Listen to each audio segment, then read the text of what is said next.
नमस्कार, मी प्राध्यापक निरंजन पुरीस. काल आपण या ठिकाणी मूलद्रव्याचे वर्गीकरण यामध्ये मूलद्रव्याच्या संज्ञा, त्याचबरोबर मूलद्रव्याचे अणुअंक आणि इलेक्ट्रॉन स्वरूपन हा भाग पाहिलेला आहे. आज आपल्याला या ठिकाणी अणूची संरचना हा मुद्दा अभ्यास करायचा आहे. तर पाहूया, अणूची संरचना पाहत असताना आकृतीत दाखवल्याप्रमाणे या ठिकाणी हा मधला भाग जो आहे हे या ठिकाणी अणूचे केंद्रक आपण म्हणतो याला. या केंद्रकामध्ये प्रोटॉन आणि न्यूट्रॉन हे दोन घटक असतात आणि ह्या अणूच्या बाह्यतम कक्षा आहेत, म्हणजे या बाहेरच्या कक्षा आहेत आणि या कक्षेमध्ये हे इलेक्ट्रॉन या ठिकाणी फिरत असतात. अणुकेंद्रकामध्ये प्रोटॉन हे धन प्रभारित असतात, तर इलेक्ट्रॉन हे ऋण प्रभारित असतात. तर या ठिकाणी अणूच्या केंद्रकातील न्यूट्रॉन हे मात्र प्रभार रहित असतात.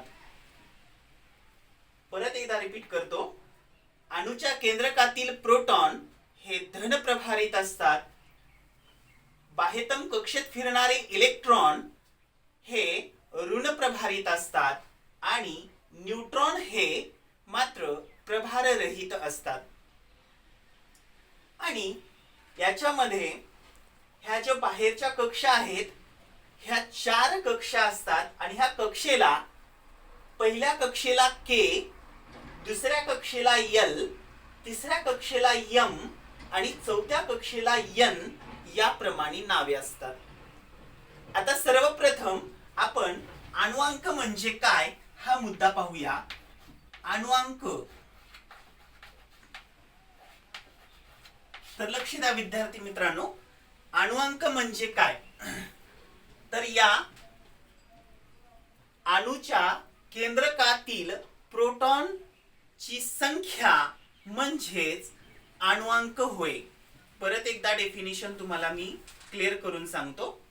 अणुकेंद्रकातील प्रोटॉनच्या संख्येला अणुअंक असे म्हणतात.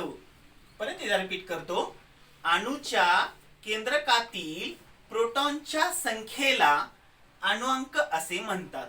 आणखीन एक मुद्दा तुम्हाला लक्षात ठेवायचा आहे, तो असा की या ठिकाणी अणु केंद्रकातील प्रोटॉनची संख्या आणि त्या अणूच्या बाह्यतम कक्षेमध्ये फिरणाऱ्या इलेक्ट्रॉन मधील संख्या ही सारखीच असते.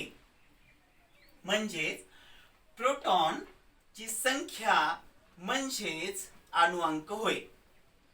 आता या ठिकाणी तुम्ही म्हणसाल की प्रोटॉनची संख्या आणि इलेक्ट्रॉनची संख्या जर समान असेल तर अणुअंक म्हणजे प्रोटॉनची संख्याच का, इलेक्ट्रॉनची संख्या का होऊ शकत नाही.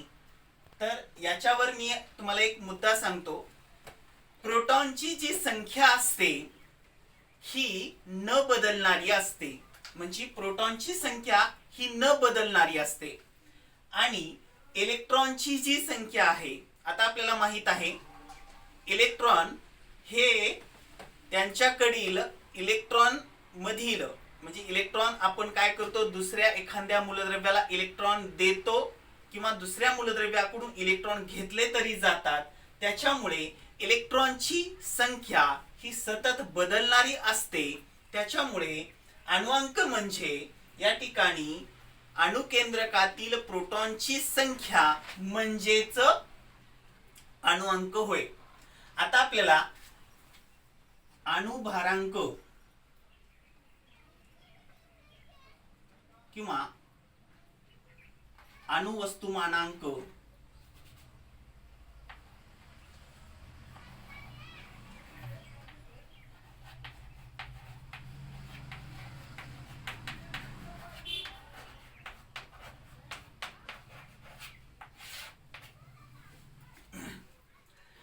अणुवस्तुमानांक म्हणजे काय, आत्ताच आपण आपण पाहिलं अणुअंक म्हणजे काय. अणुअंक म्हणजे या ठिकाणी अणुकेंद्रकातील प्रोटॉनची संख्या म्हणजेच अणुअंक होय. परत एकदा रिपीट करतो. अणुअंक म्हणजे अणुकेंद्रकातील प्रोटॉनच्या संख्येला अणुअंक असे म्हणतात. आता आपण पाहूया अणुवस्तुमानांक म्हणजे काय. तर बघा या ठिकाणी अणुकेंद्रकातील प्रोटॉनची संख्या अधिक न्यूट्रॉनची संख्या या दोन संख्या मिळून अणुवस्तुमानांक होतो. म्हणजे या ठिकाणी बघा आता अणुअंक हा इंग्रजी अक्षर झेड याने दर्शवला जातो आणि अणुवस्तुमानांक ए या अक्षराने दर्शवला जातो. आता याच्यामध्ये अणुअंक म्हणजे झेड कॅपिटल झेड आणि अणुवस्तुमानांक म्हणजे आपण त्याला ए हे नाव देऊया. आता मी काय सांगितलं अणुवस्तुमानांक म्हणजे किंवा अणुभारांक म्हणजे या ठिकाणी प्रोटॉन आणि न्यूट्रॉनची एकूण संख्या म्हणजे अणुवस्तुमानांक होय. आता बघूया म्हणजेच ए बरोबर पी अधिक एन म्हणजेच अणुवस्तुमानांक म्हणजे या ठिकाणी पी अधिक एन म्हणजे प्रोटॉन अधिक न्यूट्रॉन इज इक्वल टू ए म्हणजेच अणुवस्तुमानांक. तर या ठिकाणी आपण अणुची संरचना पाहत असताना आतापर्यंत काय काय पाहिलं की या ठिकाणी हे अणुचे केंद्रक, ह्या अणुच्या केंद्रकामध्ये प्रोटॉन त्याचबरोबर न्यूट्रॉन असतात. तर अणुच्या बाह्यतम कक्षेमध्ये जे इलेक्ट्रॉन फिरतात त्याला ते ऋण प्रभारित असतात. म्हणजे अणुच्या केंद्रकाचे प्रोटॉन जे असतात ते धन प्रभारित असतात. या ठिकाणी बाहेर फिरणारे जे अणुकेंद्रकाभोवती फिरणारे जे इलेक्ट्रॉन असतात ते ऋण प्रभारित असतात आणि अणुकेंद्रकातील जो न्यूट्रॉन असतो तो प्रभाररहित असतो. त्याचबरोबर आपण पाहिलं की याच्या कक्षा किती. अणुकेंद्रका म्हणजे अणुच्या कक्षा जास्तीत जास्त 4 कक्षा असतात.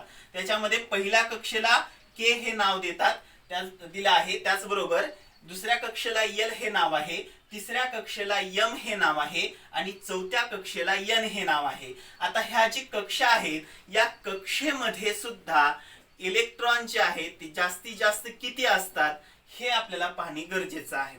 याच्यासाठी एक साधं सूत्र आहे. आता जर समजा आपण के ही कक्षा पाहत असू, के ही कक्षा पाहत असताना आता पहिल्या कक्षेत जास्तीत जास्त इलेक्ट्रॉन किती असतात तर ह्याचा विचार करत असताना काय करायचं तर या ठिकाणी 1 चा वर्ग गुणिले 2 बरोबर 1 चा वर्ग 1 गुणिले 2 बरोबर 2 म्हणजे पहिल्या कक्षेत के या कक्षेत जास्तीत जास्त 2 इलेक्ट्रॉन असतात. आता दुसऱ्या कक्षेचा विचार करूया. दुसरी कक्षा आपली आहे एल. आता ही कितवी कक्षा आहे दुसरी कक्षा आहे म्हणून 2 चा वर्ग गुणिले 2 बरोबर आहे.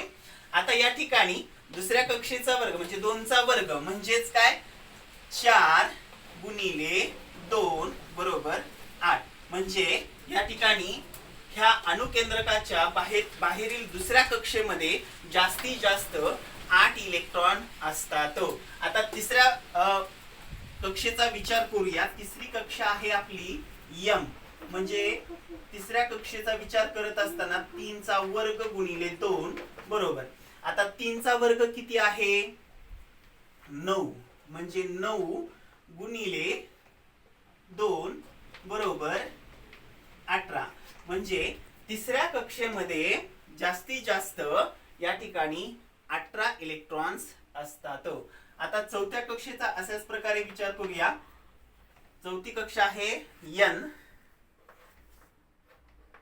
म्हणजे चौथ्या कक्षेचा वर्ग गुणिले 2 बरोबर 4 चा वर्ग आहे 16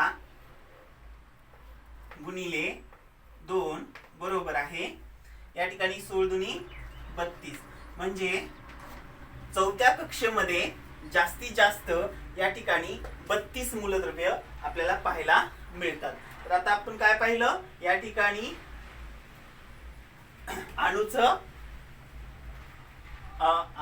अणूची संरचना हा मुद्दा पहिला. याच्यामध्ये आपल्याला अणूच्या संरचनेमध्ये या प्रकारे 4 कक्षा असतात. त्याचबरोबर अणुअंक म्हणजे काय, तो कोणत्या अक्षराने दर्शवला जातो, अणुवस्तुमानांक म्हणजे काय, तो कोणत्या अक्षराने दर्शवला जातो, आणि त्याचबरोबर कक्षेविषयी माहिती आज आपण या भागामध्ये पाहिलेली आहे. राहिलेला भाग आपण दुसऱ्या भागामध्ये पाहणार आहोत.